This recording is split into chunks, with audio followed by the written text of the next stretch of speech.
Hey guys, welcome back to Dr. Nikki at your cervix, and today we're talking a little bit about okra and male infertility.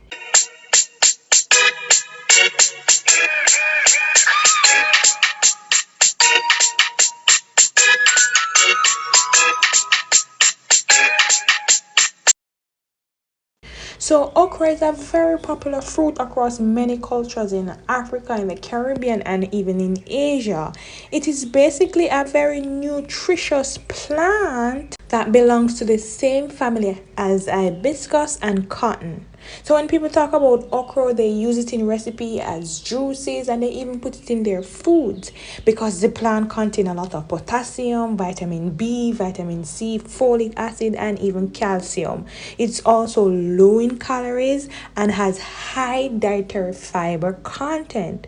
And studies have shown that it possesses many important biological activities, including it can act as an antioxidant, anti-inflammatory, anti-immunomodulatory, antibacterial, anti-cancer, anti-diabetic, organ protective, and even neuropharmacological activities. But guess what? Despite its nutritional and medicinal value, okra is associated with sterility in humans, especially men, due to the presence of something we call gossypol in the seeds. So the substance is a yellow pigment, and in plant it acts as a natural defensive agent against predators, provoking infertility in insects. Also, importantly, in most animals, gossypol provokes infertility, and in man, it causes what we call spermatogenesis arrest at relatively low doses. So, what does this mean? This means that excessive consumption of okra may have injurious effects on the sperm parameters. So, it affects the testes weight and even testicular tissues.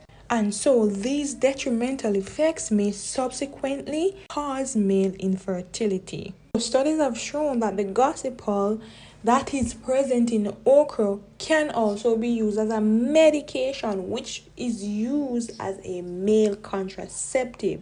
So what this means is that this gossypol is prescribed preferably for men who have completed their family, or for those who have accepted permanent infertility after a few years of use. So what is the actual recommendation?